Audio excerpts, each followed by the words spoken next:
Thank you for the warm welcome. Let me introduce myself a little bit more just with some numbers. I took off my jacket because I saw Hajime when he did his presentation take off his jacket, so I thought, I can do that. Actually, I was watching online. I watched some of the presentations, some of the Hundake, some of the reflections, and then met some of the people and heard reflections from Ronnie and Ursula, and I met President Hori just now. So I wanted to try and connect so that I don't come here disconnected, but somehow connected with what you're doing. So thank you for that. My numbers. I was born in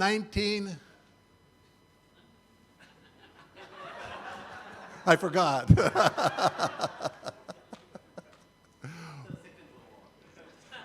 Yes. And before the Vietnam War, right? Actually, I should have been drafted to the Vietnam War. Anyway, I was in school at the time. 1949, I was born, 1949. I joined the movement in 1973. And in 1975, Father sent me out as a missionary to Pakistan. And I make a joke all of the time that he sent, it is true, it's not a joke, but it's actually true, but it is a joke. So it's both a true and a joke. It's a true joke, okay? He sent me with a one-way ticket. And I didn't ever get that return ticket, so I'm still here. So let's begin.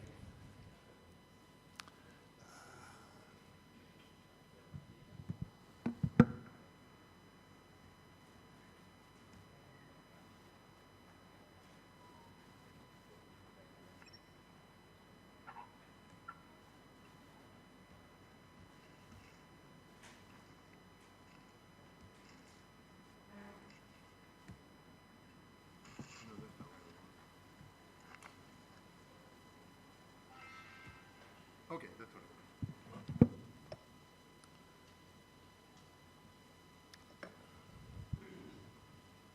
This is the Heavenly Asia Pacific Songhua Youth Workshop, right? Yes.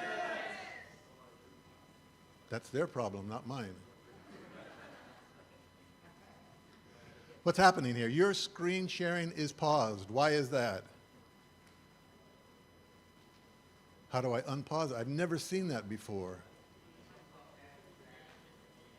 Stop sharing. Try again.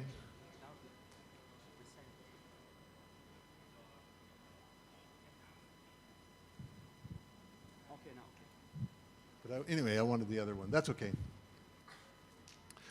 So we are here. Let's start again at the... Did I do the music? You're going to do that? I don't know that I did that. I had it set up, but it wasn't. Yeah. Okay.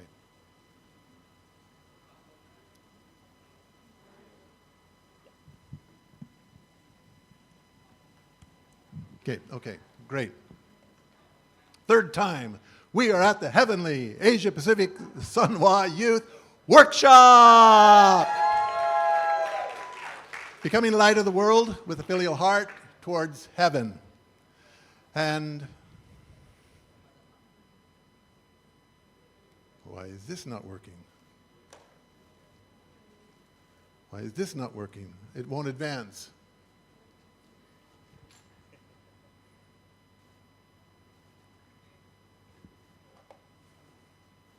Okay, good, thank you. These are the main speakers on the program. Thank you very much. Let's get into the topic. God's dream substantialized on earth. That's the topic I was to talk about.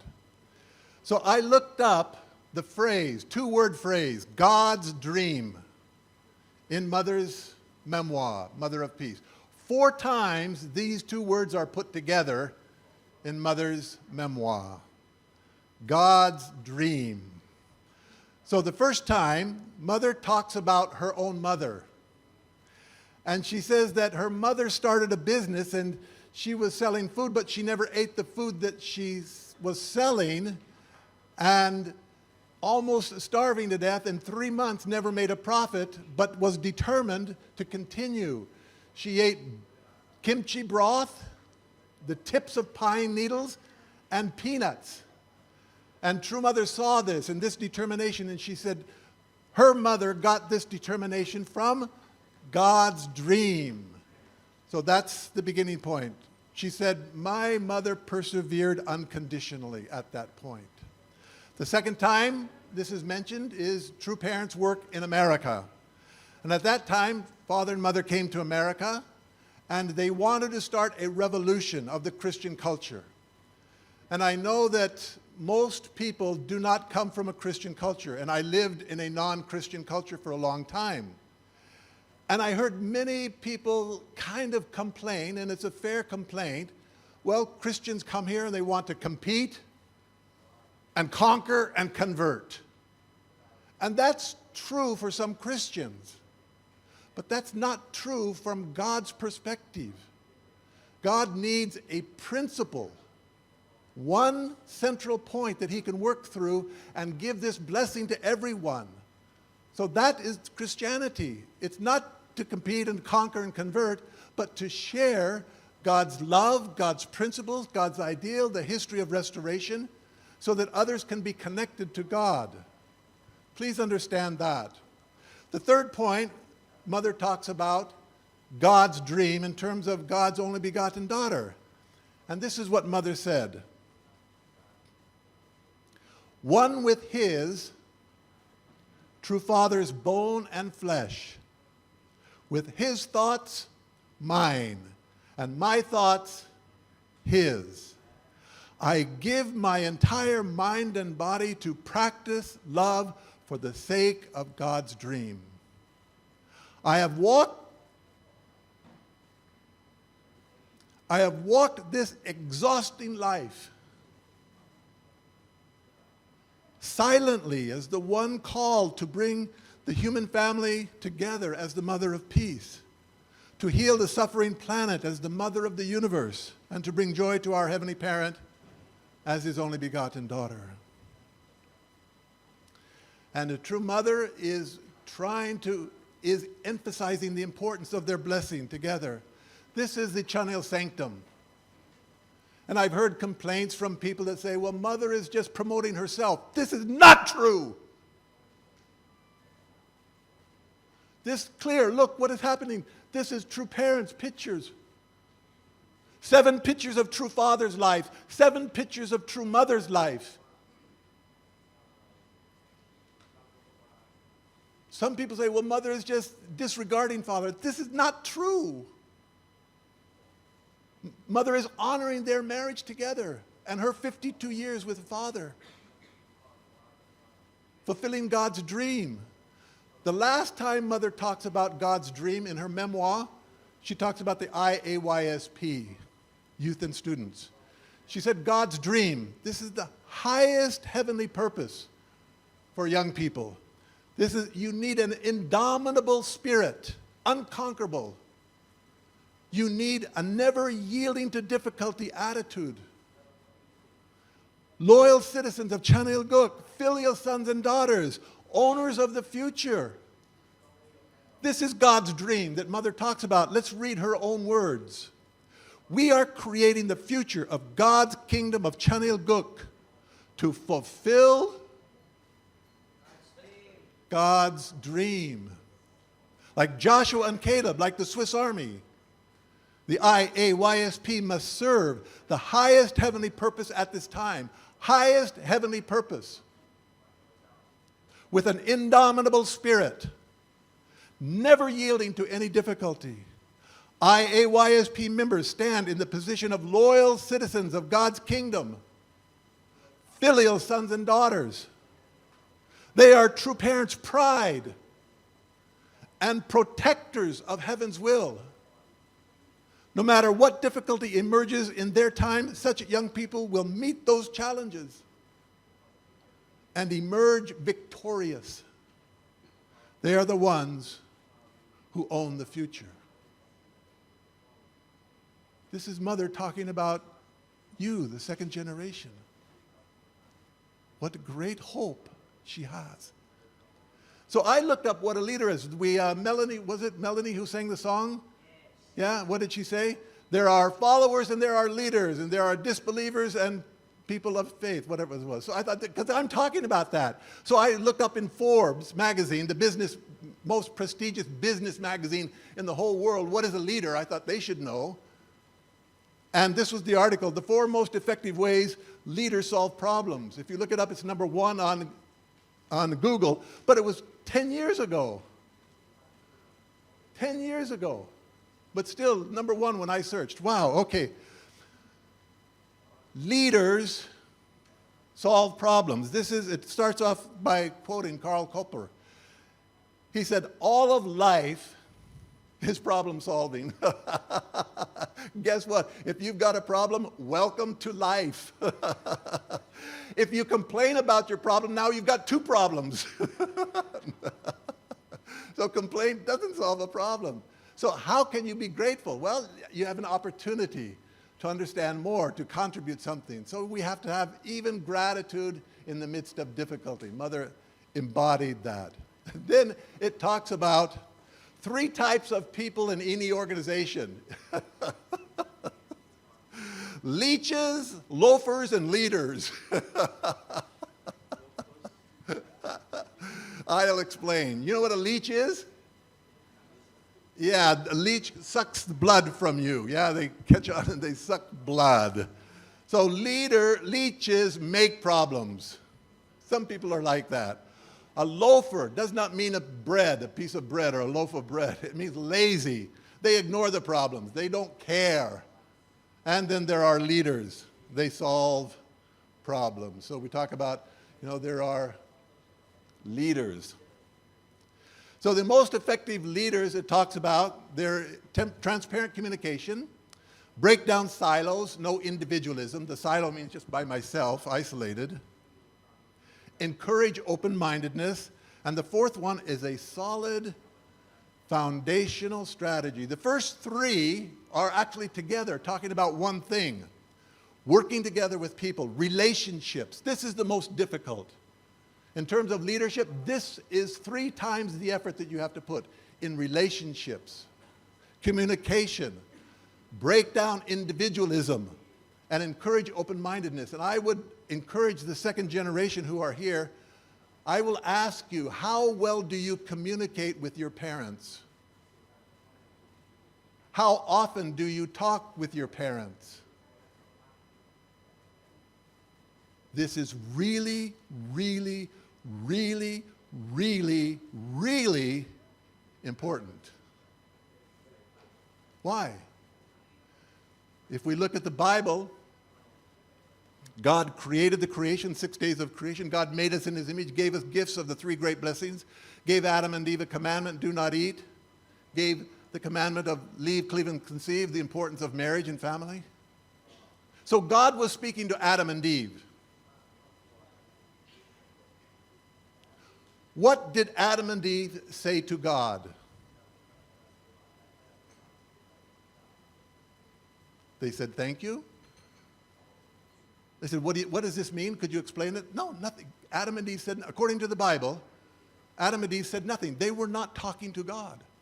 No give and take action. Give and take action creates energy, so they couldn't understand the commandment more deeply.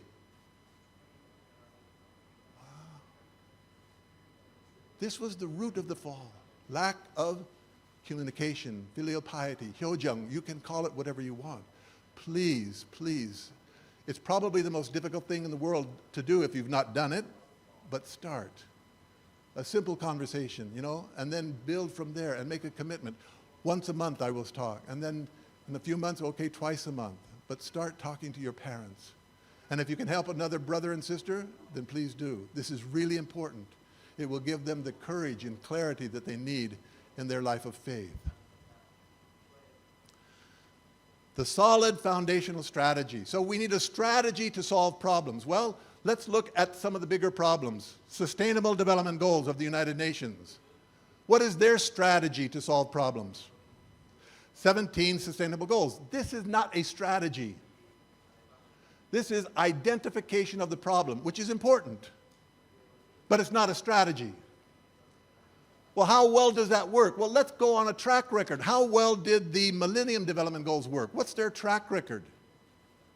Pretty dismal, honestly speaking. So based on this,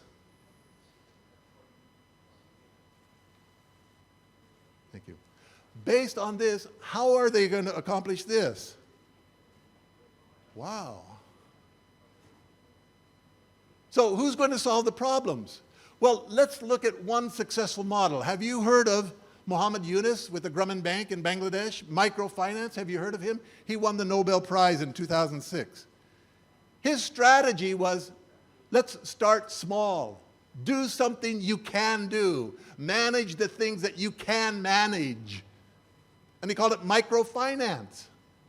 And it was amazingly successful. Well, how about these global problems that we're facing? If we want to solve the global problems, the most important thing is to have sustainable families. Why? Very clearly, history teaches us this lesson. Arnold Toynbee, world British historian, studying the civilizations, the rise and fall of civilizations throughout the world history, came to this conclusion.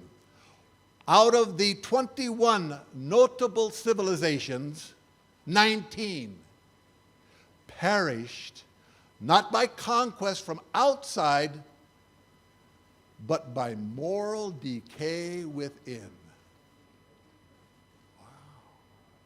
So families are important, right? So if you want sustainable development, you've got to have sustainable families, historically speaking, definitely. 21 Well, there's another step before that. If you want sustainable families, you've got to have sustainable marriages. Because the marriage is the pillar, the root of the family. So this is what our true parents are teaching. They are trying to solve this global problem. Mother, in her memoir, says this: the key, the salvation of marriage. Most religions talk about the salvation of the individual. My nirvana, my moksha. True parents, that's necessary, but also it's not enough. The salvation of the family. How do you do that? The oneness of husband and wife made in the image of God. So the Christianity has the concept image of God, but it just applies to the individual. I'm made in the image of God. Finished. That's enough. No! Man and woman together are also in the image of God. So they have to have a glue to glue them together. There should be a glue to glue man and woman together in the image of God. The image of God is unchanging, so that glue should be very strong to bind a man and woman together. It's called conjugal love. That's why God made conjugal love the most powerful emotional experience, is because that relationship between husband and wife should never, ever break. There's a purpose why sex is so powerful. To bring a man and woman together in the image of God. Let's look at another problem. This is Meloni. Europeans, you know who she is? She is the Prime Minister of Italy. And she's on stage with the Holy Father, the Pope. And the message that they are giving, Pope joins Meloni in urging Italians to have more kids, not pets. Whoa. It doesn't stop there. This was earlier this year, right? In May. A few months ago. What? Oh. Okay, this one. Why is this not working? Okay. Why this is so delayed? Okay. The National Women's Congress in China, Xi Jinping is speaking. We should actively foster a new type of marriage and childbearing. He's telling the women of China, stay home and have babies. Really? I saw this and I'm going, wow, really? His policy is secular state. He wants to promote secularism in his state, and he wants to persecute religion, but he wants the outcome in his society to be a religious outcome. Who are the people that have strong families and children and babies? They're the religious people. No, we don't want religion, but we want the babies. Really? This is foolish. He's not to be outdone. Vladimir Putin, the World Russian People's Council, Vladimir Putin urges Russian women have 8 as the norm. So he can send them off to war, I guess. I don't know, and have them killed. I don't, what? So women in these countries, not to be outdone, Kim Jong-un cries as he tells women to have more babies this month. And he's crying, and you can see the tears, and they're crying.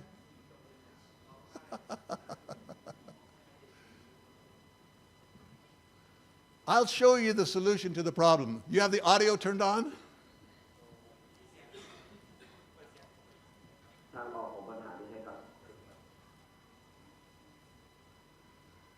We tested this before. Where's the audio?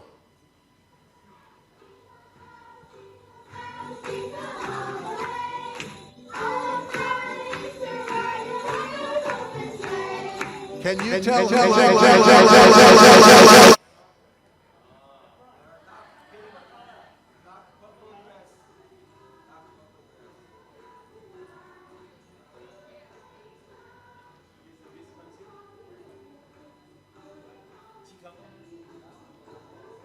Chicago.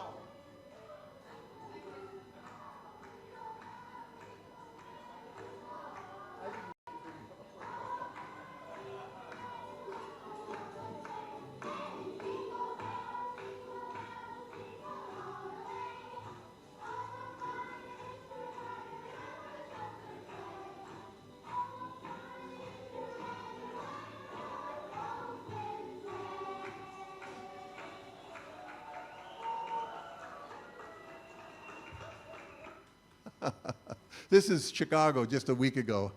This is our, where's that? Oh, this is our granddaughter, our first granddaughter. And her mother, our daughter, eldest daughter, Rosia. Some of you know her, yeah. So this is the solution to having babies. This, yeah? How many children you saw there? And every church is like that. So true parents promoting marriage and family is a solution to a major, major world problem. Major world problem. It's not just, oh, let's just bless people in the, Heavenly Tribal Messiah area. We are solving a problem. Mother said this in her memoir. Traditional Christianity lacked the spiritual resources to prevent the rise of sexual immorality and materialism. That's a problem. True parents said, let's solve that problem. Leaders solve problems. True parents are true parents in name only? No, they are leaders solving problems. That's why they are true parents. They're solving global problems. Well, how do they do that? She said there's 2 problems, and Father has said the same thing. Immoral sex and materialism. How do you solve that? Let's look at the first one. This is unbelievable. This book was published in 1949. This book launched the sexual revolution in America. It became fruitful in society in the 1960s, but this is where it started. 1949, Alfred Kinsey, Pomeroy, and Martin. This book launched the sexual revolution. People, what's wrong with sex outside of marriage? Well, this science says something. The table 34, examples of multiple orgasms in pre-adolescent males. They are trying to show that men who are still pre-adolescent can have sexual orgasm. And look at who they are testing. A 5-month-old baby. What? Wow, they forgot the stopwatch. Yeah, so 3 times. 11-month-old, two 11-month-old babies. And they're, how many sexual orgasms? How long it takes. This was published in America. Kenzie was a Harvard graduate. He studied entomology, bugs. And then he published this book, and that made him famous. He was on the front cover of Time, Newsweek, and Life magazine in America. And this started the sexual revolution. Look at this. 26 people. The oldest is 14 years old. Wow. This is the problem that Father is trying to solve. And trying to identify what has happened. Well, what happened? Playboy magazine, and Playboy worked with Kenzie. The Playboy philosophy came up. Playboy made money, fueled it to Kenzie. He provided the false, illegal science, and then everybody bought into it. Why? Because they didn't have true parents teaching. They had Christianity. America was a Christian nation, but they didn't have true parents teaching. They couldn't say anything. Wow! Wow! This is at the root of the sexual revolution in America. Then came Playboy magazine, first published 1953. Father talks about 5 years, 45 to 52. This is right in the middle of that. If Father had been accepted, this would have been killed. Dead in the water. If we recognize sex as not necessarily limited to procreation, what? Sex has nothing to do with procreation. Nothing to do with having children. This is Playboy philosophy. Oh, we should also recognize openly that it has nothing to do with love. Sex has nothing to do with having children and nothing to do with love. And this was the center of the sexual revolution in America. Please understand this. This is my doctoral dissertation. I've studied this crap.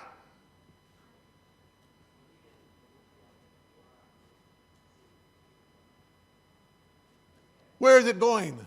There's been 5 sexual revolutions. Number 1, free sex. Oh, let's just have sex. We don't need marriage. And then if you take sex outside of marriage, then what's going to happen?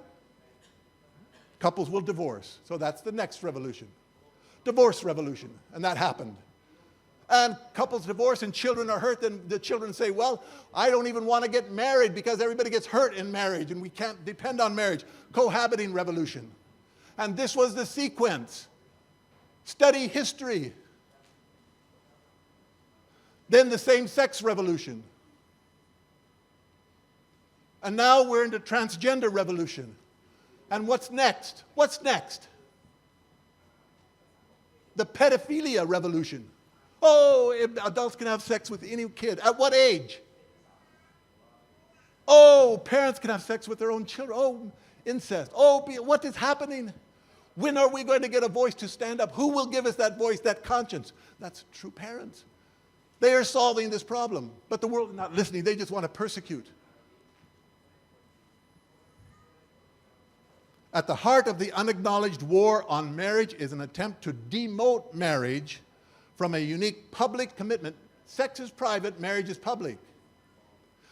That public commitment is supported by law, society, customs to a private relationship terminable at will. Nobody else's business. I can do anything I want to with my life. I can do anything I want to sexually. It's okay. That's not free sex, that's selfish sex. Let's be clear. Let's not be mixed with words. 2 unprincipled ideas. Materialism. If Father had been accepted, 1945, 1952. Reverend Moon publicly predicted the downfall of communism. He said it would not prosper beyond its 70 years, and indeed in 1987, its 70th year, it was falling. 2 years later, the Berlin Wall fell, 1989.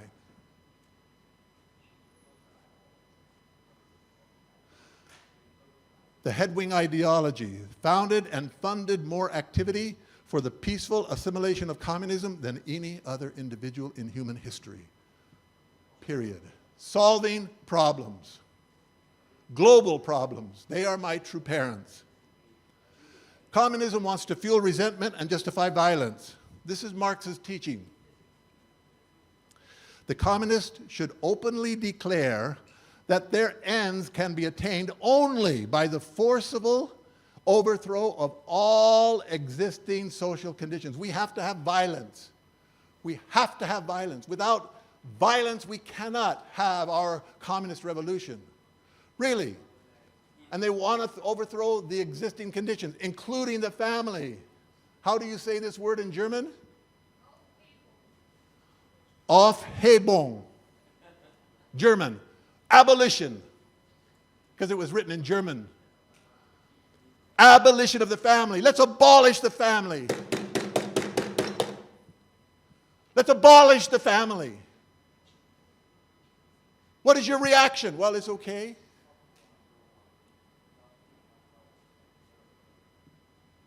Even the most radical communists flare up at this infamous proposal.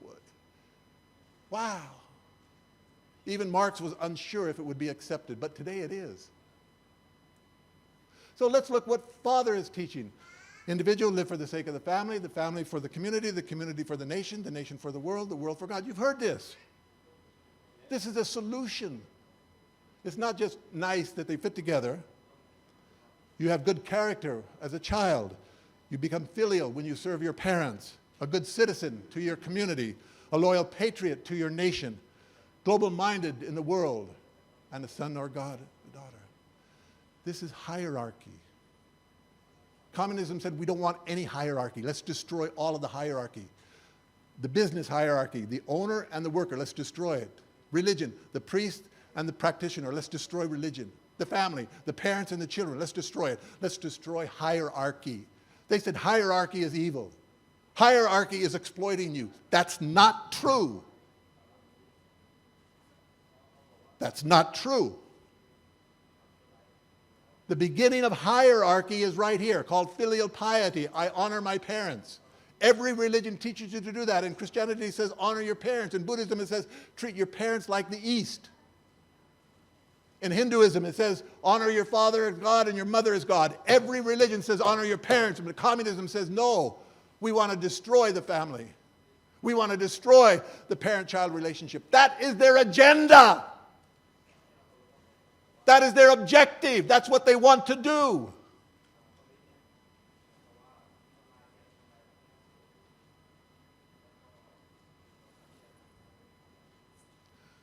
Prioritizing the higher purpose is called goodness. That's the definition of goodness. I live for the sake of my parents. My family lives for the community for the nation. That's called goodness. That's how you build a good society.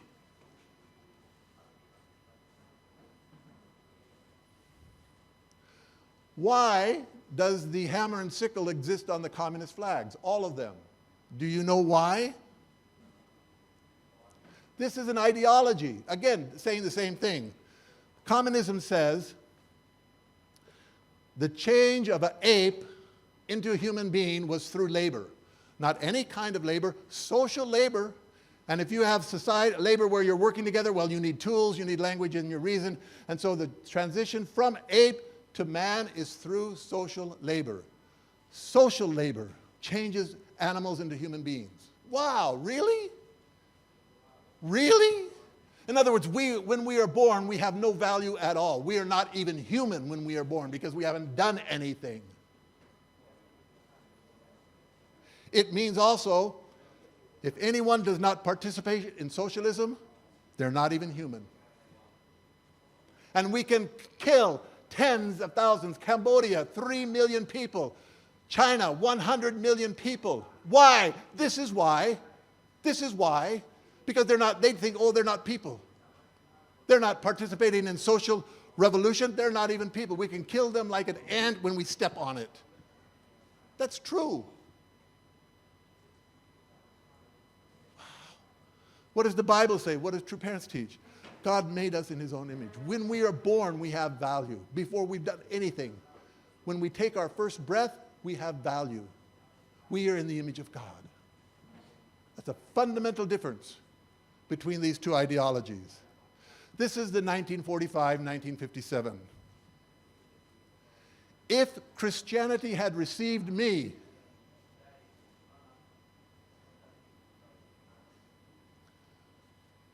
4 years before I was born.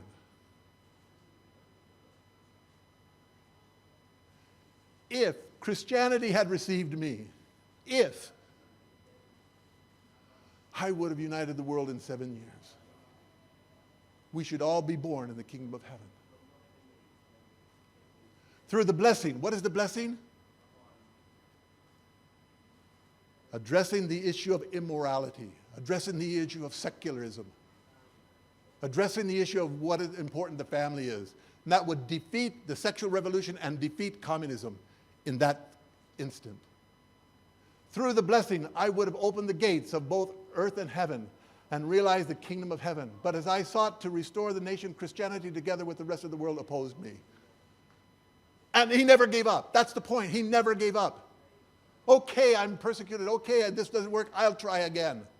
I cannot give up. I will not give up.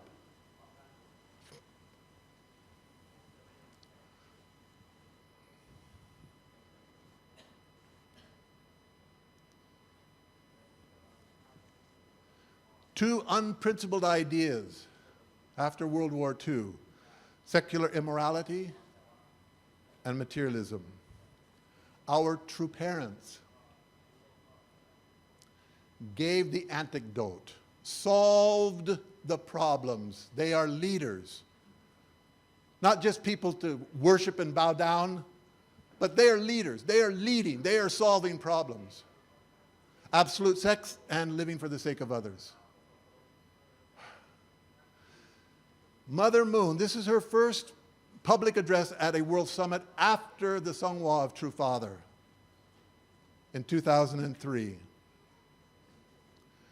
My husband and I have always taught that true peace must begin with the unity of mind and body, centered on a sincere heart of filial love toward God and the Heavenly Parent. The mind, centering on the conscience, calls us to serve others while the body seeks its own comfort. By dominating our bodies, we strengthen our conscience and learn to live for the sake of others. This is the foundation of peace. So where does peace begin? In me, within me. Mother went on. In addition, true peace can only be achieved on a foundation of sexual purity and fidelity in marriage. This is the only way to secure the sacred value of marriage and family according to God's original ideal. This point cannot be emphasized enough. We must practice absolute sexual morality, otherwise the family will be destroyed and peace cannot be achieved. Men and women who are intended to live as eternal love partners with equal value in the presence of God. A marriage centered on the blessing of God and true parents is the most holy, sacred, and eternal relationship. This is problem solving on a global scale. How quickly we can bring this message to our nation will have peace and prosperity. How quickly we can bring this nation to the world.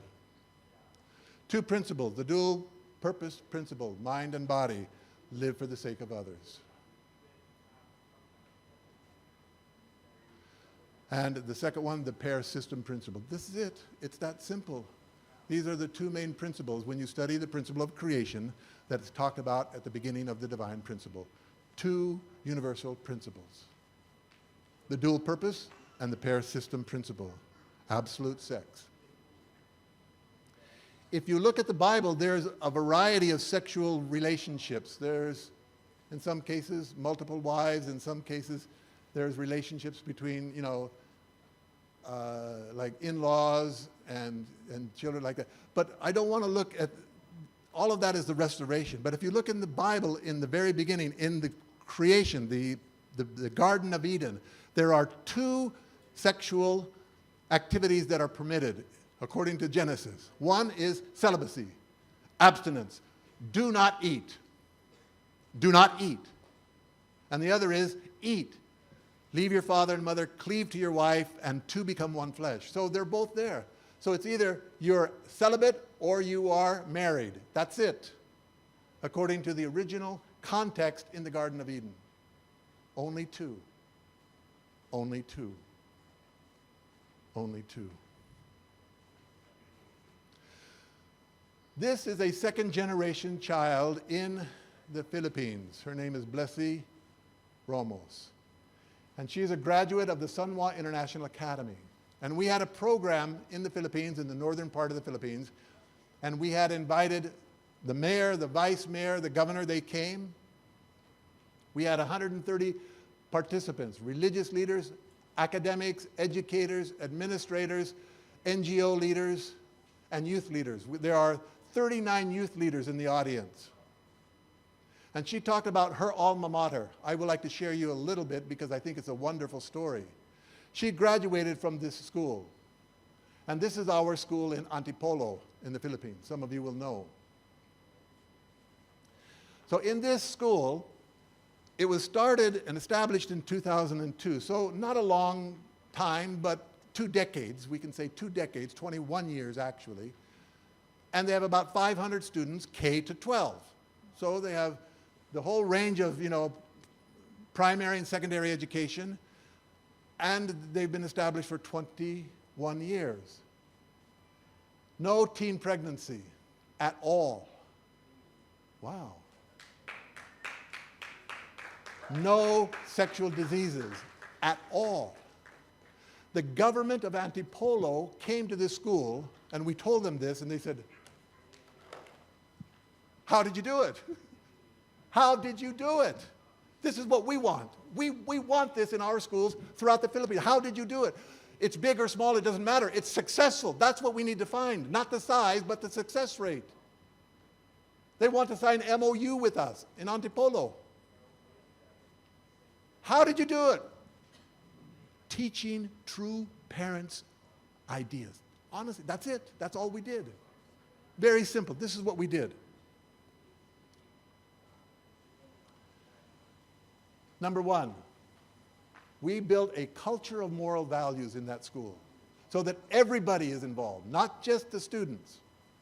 We started by teaching the teachers.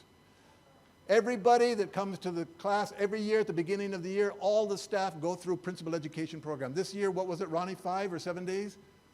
5 days, 7 days? 5 days. There was a 5-day divine principal education for all the staff. There's this turnover in staff because it's a new school, it's small.